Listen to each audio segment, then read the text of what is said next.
For me as a Southeast Asian, I find that it's important for us to find the interconnections of many of these pressing issues that we face in the region, and also think about, as human beings, right, how do we relate to this changing environment and condition?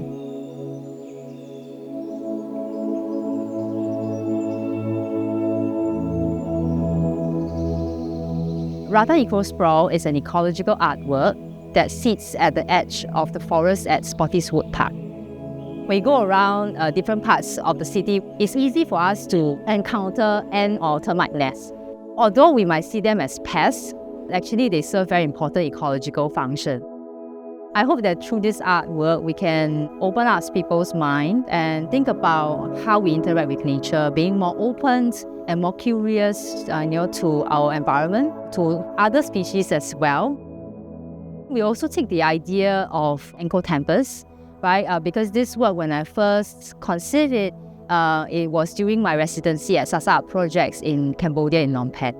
Right, so I was able to take the time to Siem Reap, to see this magnificent archaeological site.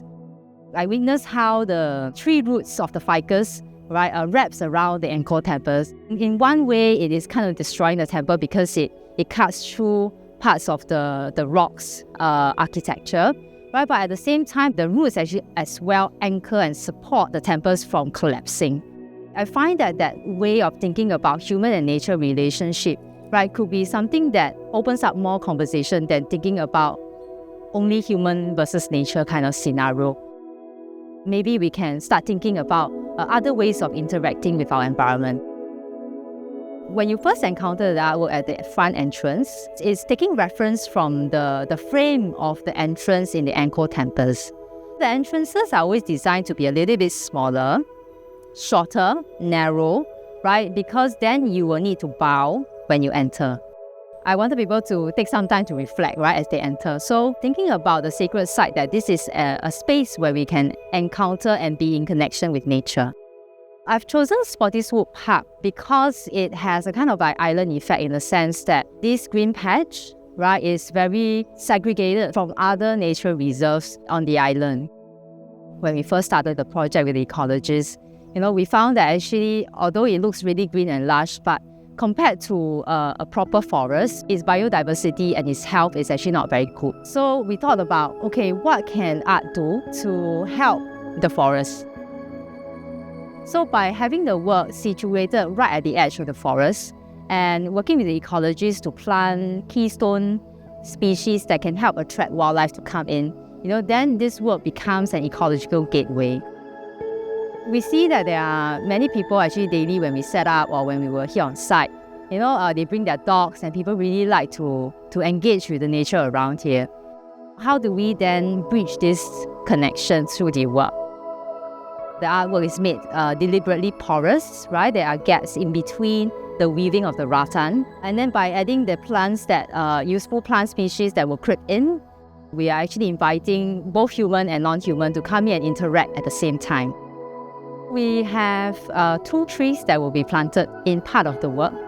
One of the tree will be at the front. When you enter, you will see it on top of the doorway. And the other one will be nested within the rattan form.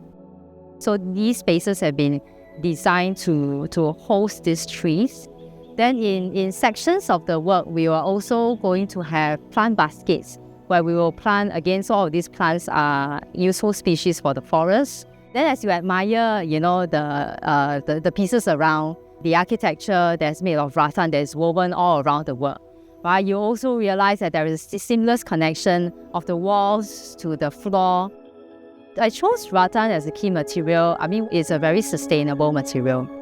And the way the Cambodian craftsmen have harvested the rattan from the forest, is also very ethical, right? So they only harvest, a portion of the rattan, right, and ensure that there is enough rattan to keep growing through the season.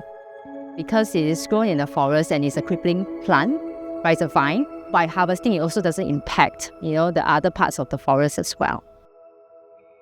It itself is also an excellent building material. Rattan is incredibly strong. And I think in Singapore, we used to have as well rattan and rattan trade and craft. But it's also something that is dwindling. As the world looks at alternative ways of living and how do we be more connected to nature, how do we develop more sustainably, it's probably a time for us to look at these materials that are available in the region, this craft and knowledge, that exists in the region but disappearing rapidly in Singapore, and bring some of these connections back and learn from each other.